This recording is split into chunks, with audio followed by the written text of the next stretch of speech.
Kenny Franks is one of my favourite labels on Stride. Their founder, Liam Gardner, has a refreshing story and his outlook on the industry is super inspiring. We talk about why the slow fashion movement is important to him, the challenges of having a sustainable label, and how we can get more males to embrace ethical fashion. Enjoy the pod. So tell us a bit about Liam and Kenny Franks. Yeah, my name is Liam. I'm originally from Manchester in the UK.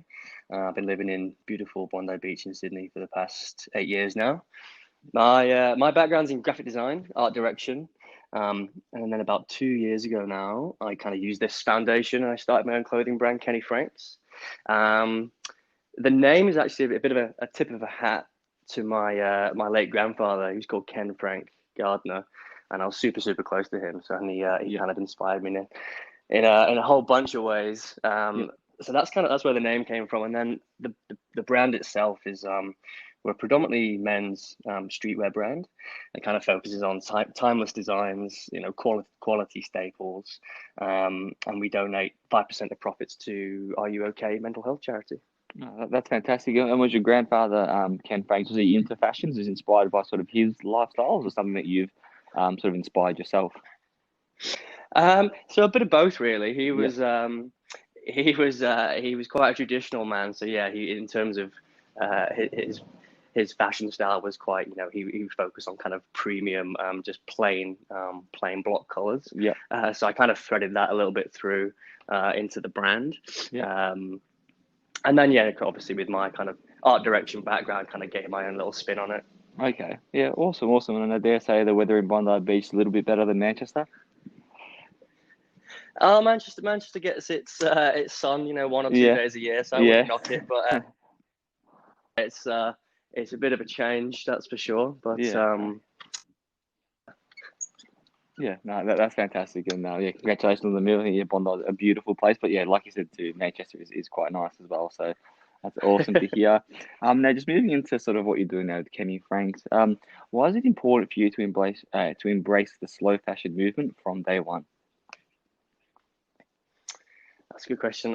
So I think anybody entering fashion today has a big responsibility to look at the potential impact they can have on the Yeah. industry. So before starting Kenny Franks, I remember reading that nowadays we hold on to our clothes for half the amount of time as we did 15 years ago, and I sat there feeling super guilty of Yeah. this myself.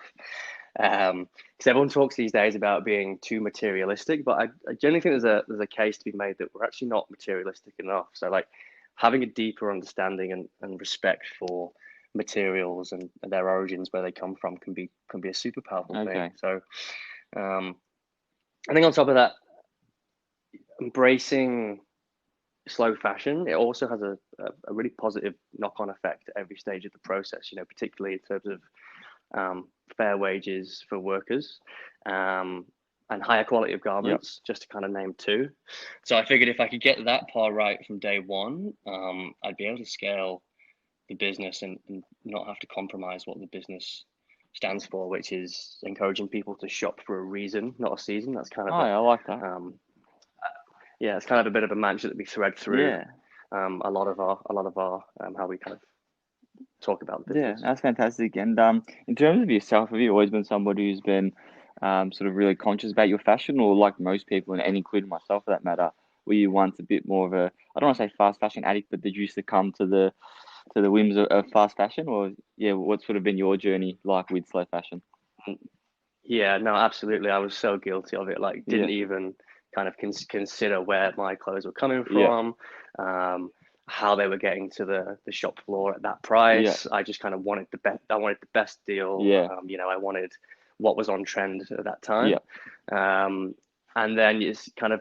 I remember I saw. It was actually a website that talked about daily water consumption, Okay. and there was a part in there that was talking about kind of the amount of water that's required to make one t-shirt. I think it's something like 40,000 gallons of water, and I was like, just like what? Yeah, So I kind of started from there, just kind of started digging a little bit deeper, yeah, and just unearthed this absolute chaos of the fast fashion industry. So that was probably the starting point for me, and then it just kind of evolved from Yeah, there. awesome. I think you went down a fantastic rabbit hole there because I think that's like most people. They find out that one sort of wow stat or that wow statistic, and that really blows their mind. Like it happened to you. Then you just went on this deep dive, and you learned so much. And I think a lot of people I think a lot of people are good people and want to do good, but because they're not sort of exposed to the facts that maybe you did at that time, they don't really sort of go on that journey. So I commend you, yeah, for doing that, which is fantastic. Um, in terms of a bit more from the business side of things with Kenny Frank, sort of what unique challenges did sort of embracing slow fashion create compared to if you didn't really care about your suppliers, the environment, and whatnot?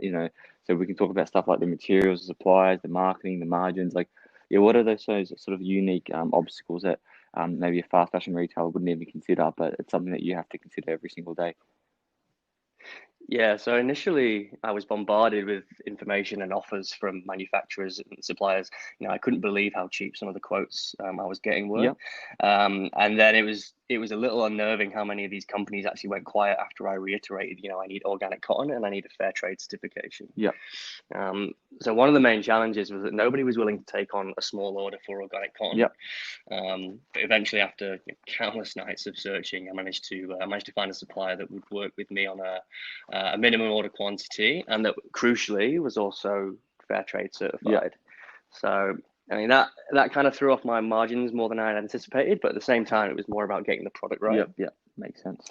Um, but as well as challenges, it also created opportunities. So people these days are actually more conscious about their buying Yep. habits.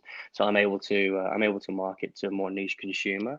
Um, and Jordan, I probably wouldn't be sat here talking to you if I'd gone about it a different way. Oh, definitely. Yeah, you're spot on there. It's a really, really cool insight there, Liam. And in terms of margins, like if you could, I know it's probably going to be a hard question now, but if you could estimate, like, how much less were the factories who didn't sort of verify how ethically they were made or if they were using organic cotton? Like, would you say they were sort of 200% less in price? Were they 100%? Were they 500%? Like, can you give us sort of a rough number of how much cheaper they are?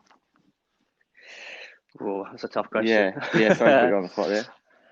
No, that's all right. Yeah, probably I'd say probably 75 to 100%. Okay, Yeah, that's okay. I guess. Yeah, yeah, and I guess when you consider the volume that a lot of these manufacturers doing, especially the bigger, sort of big box fast fashion retailers, 75%, over $1 billion, that's a lot of money they're making.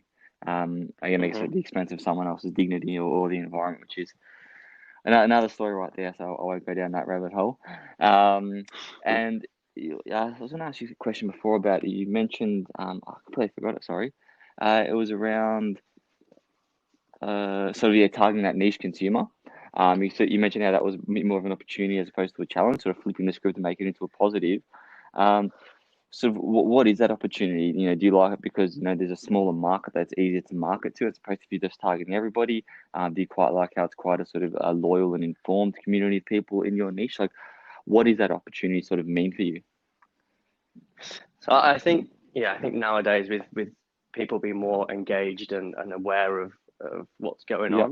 on, I think if you can talk to them in a genuine way, Mm. and kind of draw them across to your brand in that way, Yep. the fact that they're going to be paying, 10, $15 more for that item Mm. is kind of a redundant point to them because they know what they're getting is having less of an impact on the Yep. environment, and it's going to last them 1 2 years longer than the alternative. Okay. So I think that's the Yeah, opportunity. man, I agree for sure. These people are buying something that reflects their values, not just a piece of fabric. So couldn't agree more with what you're saying there, Liam. Absolutely. Now, I'm just going to go a bit more into the macro sense now and talk about what do you see as the biggest emerging trend in men's ethical and sustainable fashion, and how can we grow this part of the niche industry? And that's particularly pertaining to the men's side of it.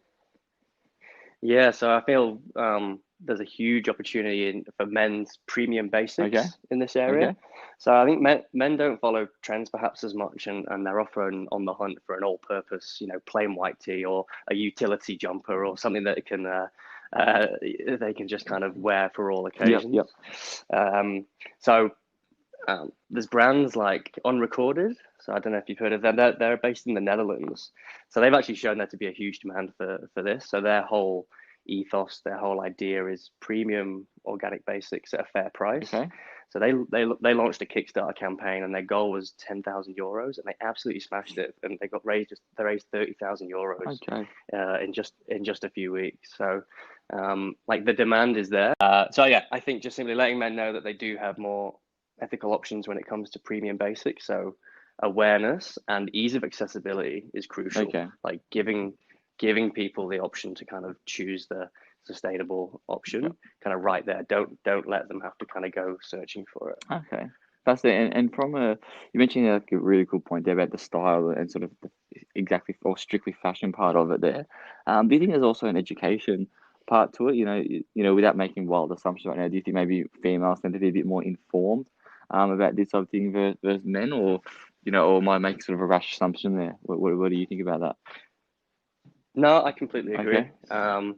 Yeah, I think there's certainly more of a culture of more, I guess, softer, more feminine Yeah. brands. Kind of you associate them more with sustainable process and giving back. Yeah. Um, and then when you consider I guess a more mass-produced premium or basic tea, it's just very much kind of an off-the-shelf Yeah. solution. Okay. Um, it's a simple product, and I just want that, and I want it now, and Yeah. there's no real thought beyond that. Okay. I think sort of a basic tends to more reflect the person that's wearing it, whereas I guess a more intricate female fashion brand kind of you want to align yourself more with what that brand stands for, and it's a kind of representation of you if you're wearing it. Whereas a kind of a plain staple is just, I need this. I can wear this Mm. everywhere. This is about me. Yeah. Okay, fantastic. This is a really cool way of thinking about it. Thanks for sharing that amazing insight there.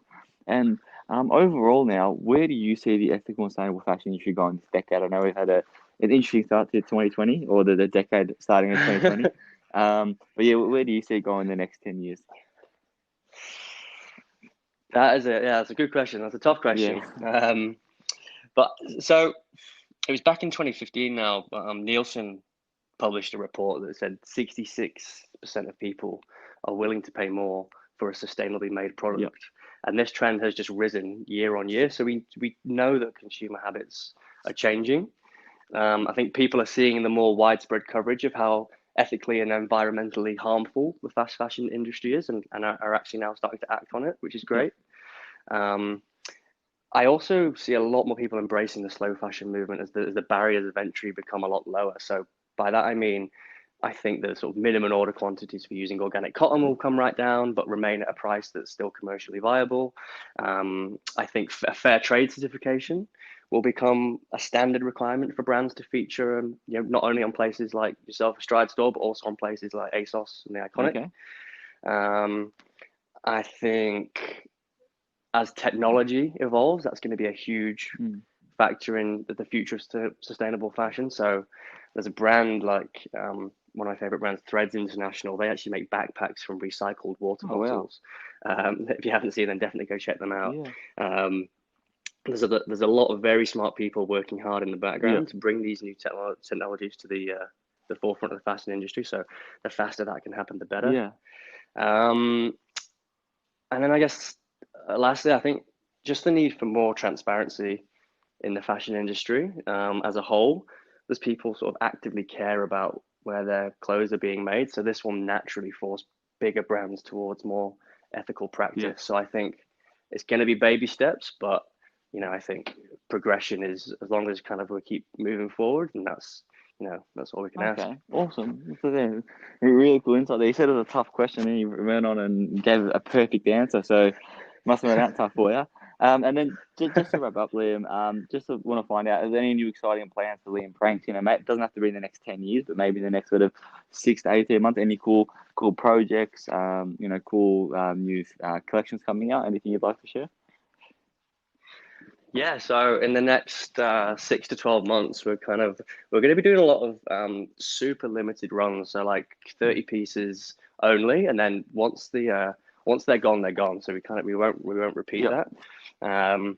I guess the big thing for for us is we're going to be experimenting with color. Okay. I remember when I started this brand, I was like, black and white only, not even gray. But kind of as it's evolved and kind of, I guess my personal tastes are changing. I'm kind of seeing what's out there and what people are responding to. We're going to kind of really jump into that world. Okay. So that'll be, I personally don't wear too much color, so it's going to be a real, going out of my comfort zone. But I think it's going to be, it'll be interesting. Yeah, awesome. Well, you heard it here first. Kenny Franks is going colourful. That's the headline right there, Liam. But look, a big thank you for your amazing insights today.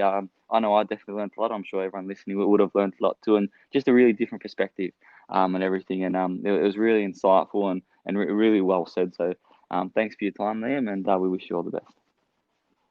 That's great. Thanks, Jordan. My pleasure. See you, mate.